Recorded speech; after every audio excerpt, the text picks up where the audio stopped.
perkenalkan, nama saya Alivia Tikatu Zahra dari kelas B Pendidikan Sosiologi Universitas Negeri Jakarta dengan NIM 14056255045.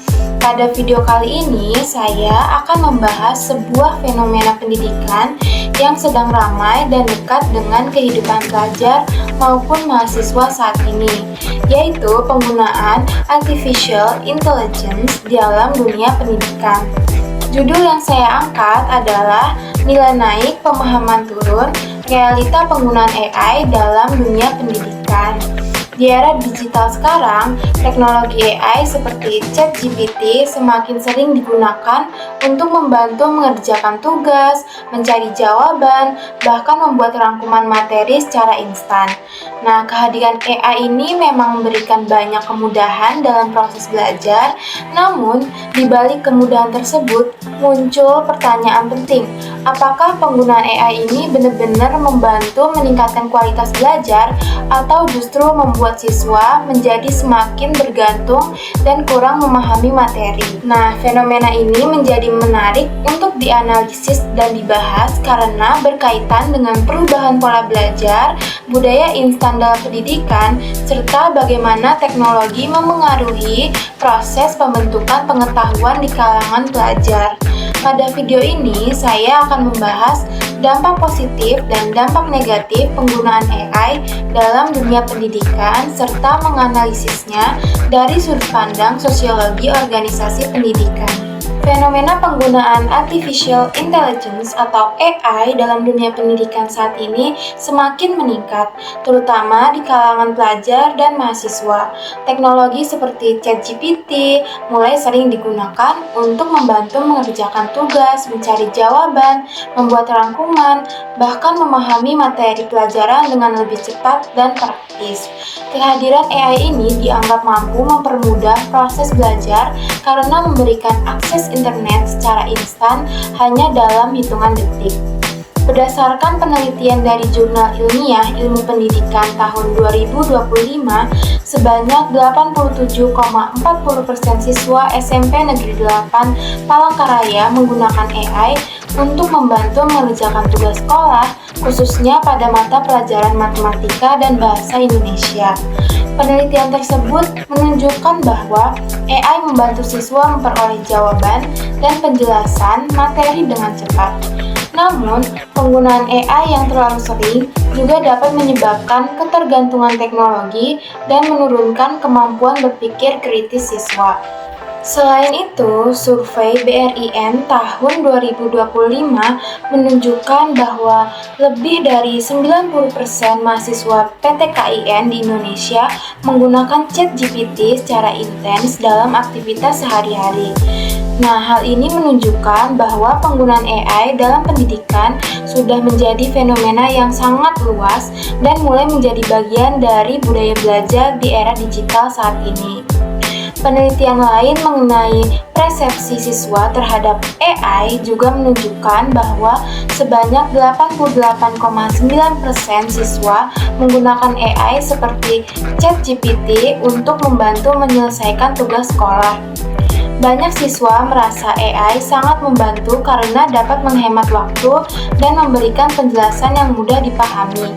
Akan tetapi, penggunaan AI secara berlebihan juga dapat membuat siswa menjadi kurang mandiri dalam berpikir dan lebih memilih jawaban instan dibanding memahami proses pembelajaran.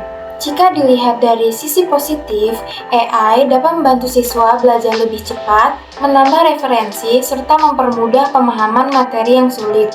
AI juga membantu siswa menjadi lebih efisien dalam mencari informasi dan mendukung proses pembelajaran digital di era modern. Namun, di sisi lain, penggunaan AI yang tidak bijak dapat membuat siswa menjadi malas berpikir, kurang kreatif, dan terlalu bergantung pada teknologi. Banyak siswa akhirnya hanya menyalin jawaban tanpa benar-benar memahami materi yang dipelajari. Hal inilah yang memunculkan fenomena nilai naik tetapi pemahaman menurun. Dalam perspektif sosiologi organisasi pendidikan, fenomena penggunaan AI menunjukkan adanya perubahan budaya belajar di lingkungan pendidikan. Saat ini, banyak siswa yang mulai terbiasa memperoleh jawaban secara instan melalui teknologi dibanding memahami proses berpikirnya. Akibatnya, proses belajar yang seharusnya membentuk pemahaman dan kemampuan berpikir kritis perlahan berubah menjadi lebih berorientasi pada hasil akhir, seperti nilai tinggi dan tugas yang cepat selesai. Fenomena ini juga memengaruhi peran guru dalam sistem pendidikan. Jika dahulu guru menjadi sumber utama pengetahuan, sekarang siswa dapat memperoleh informasi dengan mudah melalui AI seperti ChatGPT.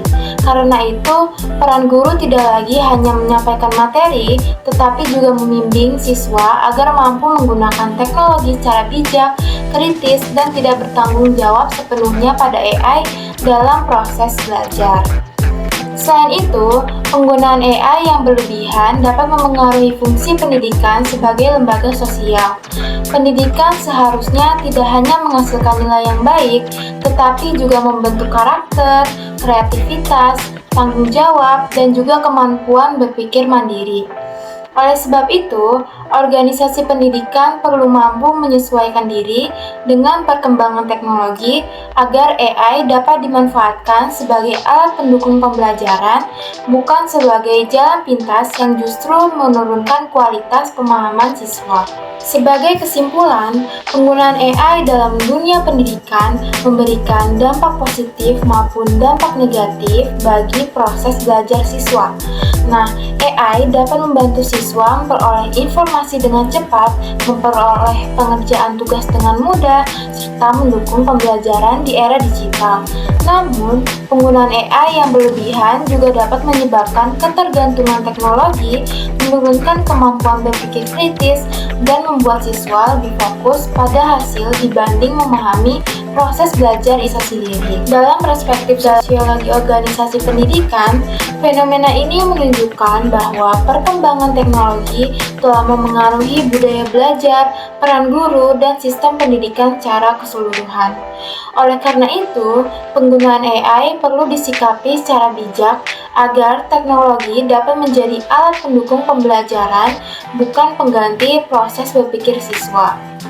Dengan adanya keseimbangan antara pemanfaatan teknologi dan proses belajar yang sehat, pendidikan diharapkan tidak hanya menghasilkan nilai yang tinggi, tetapi juga mampu membentuk siswa yang kritis, kreatif, dan mandiri dalam berpikir.